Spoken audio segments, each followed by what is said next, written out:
Welcome to the Deep Dive, your shortcut to getting smart fast. Today, we're really digging into the latest earnings call from ResMed.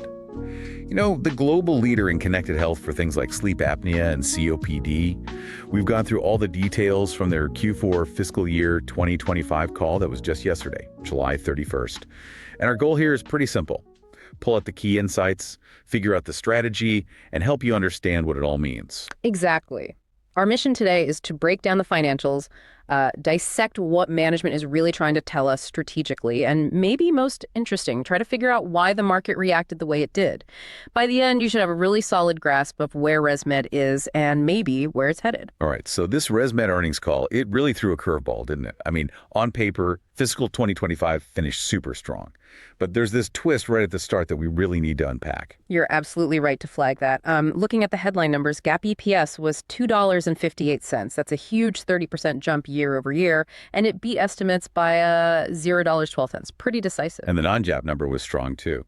Yeah, very solid. Non-GAAP EPS up 23% year over year, hit $2.55. That was 0.9 cents above estimates. So, you know, GAAP is the official standard. Non-GAAP often gives that adjusted view of operations, both beating strongly. That's powerful. And revenue wasn't slouching either. It came in at almost $1.35 billion, up 10% year over year. That beat estimates by $23 million, a 1.9% beat. Right. And what's really compelling under the surface there is the gross margin expansion. Non-GAAP gross margins hit 61.4%. That's up 230 basis points year over year, which, you know, basis point is 1/100%, so 2.3 percentage points, better profit on every dollar. Wow.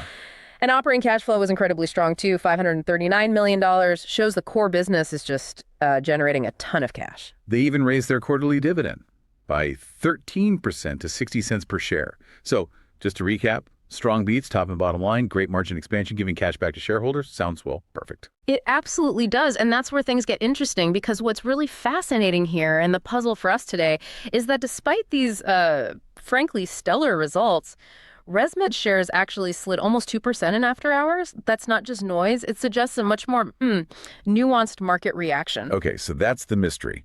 Why this sort of muted reaction, almost a sell the news vibe, when the numbers look so good? Let's really peel back the layers now. Deeper financials, what management said. Let's get into it. Indeed. So beyond the headlines, the operational strength really did shine. Operating profit climbed 19%. That pushed their operating margin up to a very healthy 35% of revenue. And the balance sheet looks great, too. Ended the quarter with a net cash position of $541 million and a $1.2 billion cash balance overall. That's a lot of flexibility. Huge flexibility. And they underscored that by announcing plans to seriously ramp up share buybacks, about $150 million per quarter starting next quarter, Q1 FY26. That signals real confidence in their own stock price. That definitely sends a strong message. But let's dig into those margins again. That 230 basis point jump. What really drove that? Was it temporary or something stickier? Crucial question. And it seems pretty sticky. The drivers were mostly procurement efficiencies, better deals on supplies, manufacturing improvements, and importantly, logistics optimization. Freight costs are basically backed to pre-COVID levels. And management was explicit. They see this as structural, not cyclical, meaning these aren't temporary gains. They think these efficiencies are here to stay, which is why they're guiding for FY26 gross margins sustain that 61% to 63% range. That's real confidence in underlying profitability. Mick Farrell, the CEO, he talked a lot about robust global demand and this expanding digital health ecosystem. Yeah. How does that fit the strategic story? What's the big picture they're painting? Right. This is where you see their big pivot. It's this multi-year shift towards connected end-to-end sleep healthcare, moving way beyond just selling the boxes. And that recent Virtuox acquisition, that's a key piece. The one back in May. Yeah, $140 million, already generating $45 million annual run rate. But it's not just that one. It fits with Somnoware, Medifoxes. They're basically stitching together diagnostics, devices, and software as a service, SaaS, into what they call a data flywheel. A data flywheel? Yeah, think about it. More connected devices mean more data. That data helps them improve diagnosis, personalized treatment, boost adherence, even find new patients. It feeds itself. The goal is earlier diagnosis, smoother patient journey, through the whole sleep care funnel. They're actually projecting low teens IRR from this strategy over 3 years. That's a solid return. So it's really a fundamental shift then. Less hardware maker, more platform? Precisely. They're transforming into a software-led, data-rich platform company. It's a big deal. Now, they are still innovating on the hardware, like the AirSense 11 platform, new masks, like the AirTouch N30i with that fabric tech, AirFit F40, but it's all part of this bigger integrated data-driven picture now. And AI is a big part of that integration, right? How are they actually using it? Yeah, they highlighted that quite a bit, and it's practical stuff. First, in their patient apps like MyAir, they're building Dawn, this digital assistant for like 24/7 support, coaching, even predicting resupply needs for their Brightree provider customers. Helping keep patients on therapy. Exactly. And second, they're using AI behind the scenes in R&D for verification, speeding things up. And this is cool.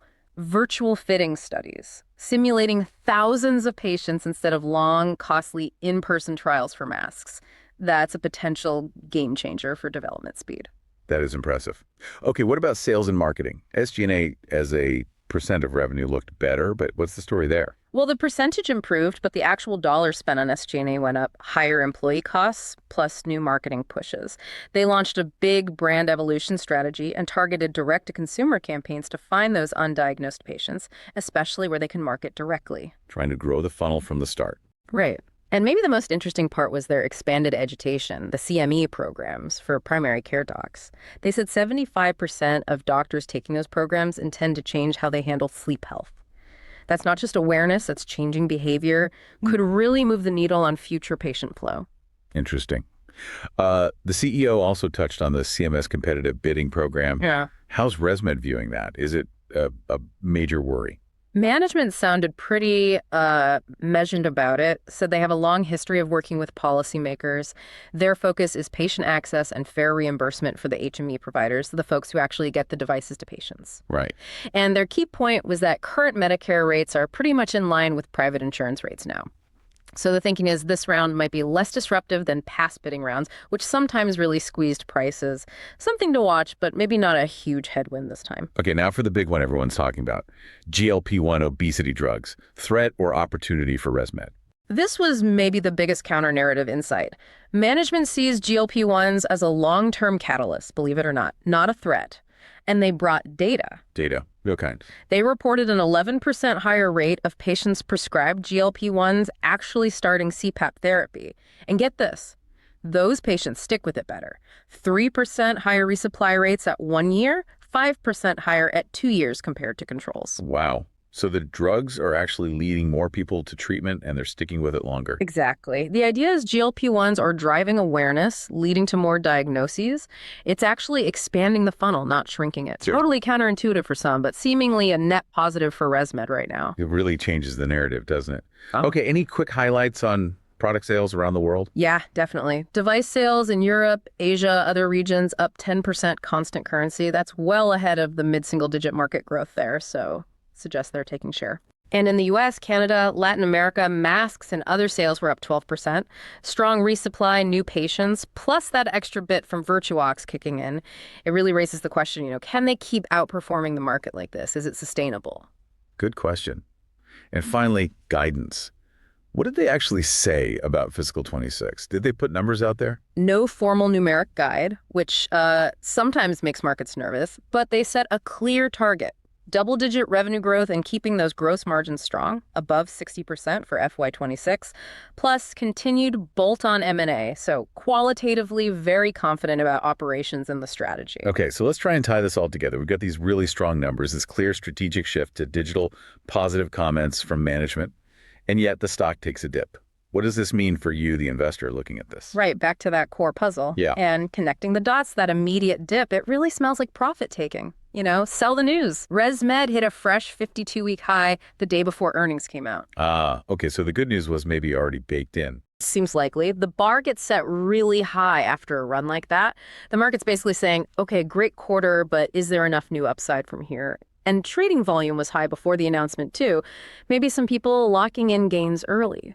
Post-call options data also leaned a little bearish, reinforcing that cautious feel. So it sounds like valuation caution after that big run-up is a fair assessment of the market's reaction. I think that's a big part of it, yeah. Management was bullish, definitely, but the street reaction felt more neutral to cautious. Probably a mix of that valuation concern and maybe, just maybe, still a little skepticism about how sustainable the margin gains are or how positive the GLP-1 story truly is long term. Though the sell-side consensus is still a moderate buy, Zach's noted the surprises on both counts, top and bottom line. And ResMed has had a great run over the past year, right? Yeah. Outperforming the market. Oh, absolutely. Last 1, 3, 12 months, ResMed's total return crushed both the S&P 500 via SPY and the IHI medical device ETF. So consistent strength. But it's worth noting the whole med device sector kind of lagged the market in July. So ResMed was performing well against a tougher sector backdrop. Even with all this strength, are there any potential red flags investors should maybe keep in the back of their minds? Well, maybe not red flags, but things to note. First, there was some insider selling reported, no buys in the last 3 months. Now, insiders sell for lots of reasons, personal finances, whatever. It doesn't always mean something bad, but it's something people watch. Sure. Second, despite management's positive data on GLP-1s now, there's still that lingering question, could these drugs eventually reduce the total number of severe OSA cases long term, even if they boost diagnosis short term? That narrative isn't fully settled yet. Okay, fair points. So looking ahead, what should investors be watching for? What are the key catalysts or checkpoints? Few key things. Definitely watch for FDA clearance of that at-home OSA test. That's expected sometime in Q4 this calendar year. Could be a big deal for diagnosis rates. Right. Second, how well they integrate Virtuox and show those synergies in fiscal 26. Also, any real updates on the Philips recall situation could shift the competitive landscape. And then the regular checkpoints, Q1 earnings in October, and more commentary on whether those high margins are holding up as freight costs stay normal. The market's really going to score them on recurring digital revenue and proving those margins are durable. All right, makes sense. And now it's time for our This Is Not Financial Advice segment. We pitch an outrageous, but maybe plausible trade idea based on everything we just discussed. Remember, purely for entertainment and thought. Okay, so given ResMed's super strong balance sheet, the boosted buyback program showing confidence, and this clear strategic pivot to software and data, here's an idea. Think about a long ResMed short, a traditional, purely hardware-focused medical device company. Interesting. So betting on ResMed's transformation against maybe a more legacy player. Tell us more. Exactly. The thesis is basically that ResMed is becoming fundamentally different. It's evolving into this data-driven, SaaS-like company with growing margins, strong cash flow, potentially more resilient than companies still heavily reliant just on selling hardware cycles. Okay. Now, the market hesitated short term, right? Valuation, maybe some GLP-1 questions lingering. But the idea here is that the underlying power of their recurring revenue, their ecosystem, their ability to generate cash for buybacks, maybe that's being underestimated right now. The outrageous part. The outrageous part is that the GLP-1 story could flip even harder in their favor, from maybe a slight long-term worry to a clear, undeniable catalyst driving more diagnosis and adherence than anyone expects. ResMed is leaning into that, investing to capture it. If that happens, they could really surprise to the upside, while a traditional hardware player might just face general sector pressures. It's a bet on strategic evolution and a potential narrative shift paying off. What a truly fascinating deep dive into ResMed's Q4. We started with that puzzle, great numbers, weird stock reaction, and we've really dug into the layers, strong financials, clear digital strategy, management tackling things like GLP-1s head on. Yeah, ResMed is definitely showing resilience and real execution on that long-term connected care vision. Improving lives, but also delivering financially. That market reaction felt like maybe a short-term blip against a pretty compelling transformation story. Absolutely. And as always, everyone, please remember, this was just for informational purposes. It is absolutely not financial advice. Always do your own homework. Talk to a professional financial advisor before making any investment decisions. Understand the risks. We really hope this deep dive gave you some valuable insights into ResMed. Thanks so much for tuning in and spending your time with us. Yeah, thanks everyone. We love hearing from you, so feel free to reach out with thoughts or questions. We look forward to the next deep dive with you.